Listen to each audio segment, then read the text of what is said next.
시편 148편. 할렐루야. 하늘에서 여호와를 찬양하며 높은 데서 그를 찬양할지어다. 그의 모든 천사여 찬양하며 모든 군대여 그를 찬양할지어다. 해와 달아 그를 찬양하며 밝은 별들아 다 그를 찬양할지어다. 하늘의 하늘도 그를 찬양하며 하늘 위에 있는 물들도 그를 찬양할지어다. 그것들이 여호와의 이름을 찬양함은 그가 명령하심으로 지음을 받았음이로다.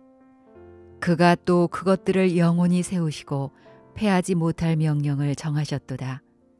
너희 용들과 바다여 땅에서 여호와를 찬양하라. 불과 우박과 눈과 안개와 그의 말씀을 따르는 광풍이며 산들과 모든 작은 산과 괴수와 모든 백향목이며 짐승과 모든 가축과 기는 것과 나는 새며 세상의 왕들과 모든 백성들과 고관들과 땅의 모든 재판관들이며 총각과 처녀와 노인과 아이들아 여호와의 이름을 찬양할지어다. 그의 이름이 홀로 높으시며 그의 영광이 땅과 하늘 위에 뛰어나심이로다. 그가 그의 백성의 뿔을 높이셨으니 그는 모든 성도 곧 그를 가까이하는 백성 이스라엘 자손의 찬양 받을 이시로다. 할렐루야. 찬양, 하나님의 명령이라는 제목으로 함께 말씀을 나누고자 합니다. 미국 갈보리 교회를 섬겼던 척 스미스 목사님은 진정한 권위가 어디에서 나오는가, 이 부분에 대해서 다음과 같이 말하고 있습니다. 예수 그리스도의 다스림을 제대로 받을 때에야 비로소 집안을 다스릴 수 있는 권위가 생기는 것이다.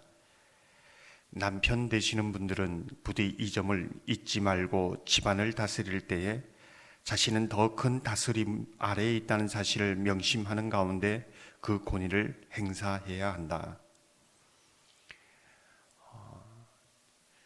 내가 가장인데 거기서 권위가 나오지 않는다는 거죠.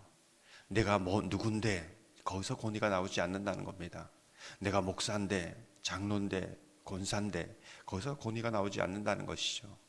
진정한 권위는 예수 그리스도의 진정한 다스림을, 그 권위 안에서 다스림을 받을 때에 그 삶을 통해서 예수 그리스도의 권위가 이제 증거되고 나타난다. 이제 이 부분을 말하고 있습니다. 진정한 권위가 어디서부터 나오는가를 말하고 있는 것이죠. 오늘 시편 말씀도 마찬가지입니다. 누가 찬양할 수 있는가? 아니, 누가 찬양해야 하는가? 이제 이 부분을 말해주고 있는 것이지요.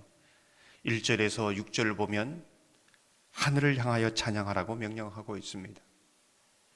모든 천사, 해와 달, 별, 하늘의 위에 있는 물, 하나님을 다 찬양하라고 명령하고 있습니다. 7절에서 10절은 땅과 바다를 향하여 찬양하라고 명령합니다. 용들, 바다, 불과 우박, 눈과 안개, 강풍, 산들 모든 땅에 있는 것들을 찬양하라고 말하고 있는 것이지요. 11절에서 13절은 땅에 사는 모든 인간을 향하여 찬양하라고 말하고 있습니다. 왕들, 백성, 고관, 재판관, 남녀, 노인, 아이들, 무엇보다 하나님의 백성들이 하나님을 찬양하라고 명령하고 있습니다. 14절을 보면 이렇게 말씀하지요. 그가 그의 백성의 뿔을 높이셨으니 그는 모든 성도 곧 그를 가까이 하는 백성 이스라엘 자손의 찬양 받을 이시리로다. 할렐루야. 누가 찬양을 합니까? 아니, 누가 찬양을 할 수 있습니까? 오늘 말씀을 보면 피조물인 인간이 창조주이신 하나님의 명령, 그 권위에 순종함으로 찬양할 수 있다. 그 명령을 듣는 자가 하나님을 찬양할 수 있다. 이렇게 말씀드릴 수 있습니다. 1절을 보면 할렐루야, 하늘에서 여호와를 찬양하며 높은 데서 그를 찬양할지어다. 세상 사람들은 찬양할 대상이 누구인지를 잘 몰라서 하나님을 찬양하지 못합니다.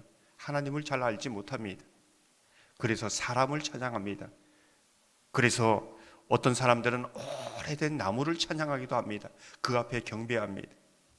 신령하다고 합니다. 어떤 이들은 예술 작품을 찬양하기도 하고, 어떤 이들은 어떤 동물을 찬양하기도 하고, 먹는 것을 찬양하기도 합니다. 하나님의 명령을 듣지 못하는 것이죠. 하나님이 진정한 창조주이신 것을 모르는 겁니다. 누가 찬양할 수 있습니까? 정말 인간은 피조물이고 하나님은 창조주이심을 아는 사람이 하나님을 찬양할 수 있습니다. 예수 그리스도의 구속하심을 입은 자들이 찬양하라는 하나님의 음성, 하나님의 그 명령을 듣기에 하나님을 찬양할 수 있는 것이지요. 그 권위에 순종하면서 찬양할 수 있고 경배할 수 있는 것입니다. 찬양이라는 것은 원어적인 의미를 보면 하나님 편에서는 우리에게 구원을 베풉니다. 은혜를 베풉니다. 한없는 복을 베푸는 것이지요. 그게 찬양입니다. 인간의 편에서는 그 하나님의 은혜가 하나님께로부터 온 걸 알고 하나님의 그 구속하신 사랑에 감격해서 하나님을 찬양할 때 그것이 인간의 편에서는 찬양입니다. 무슨 뜻일까요?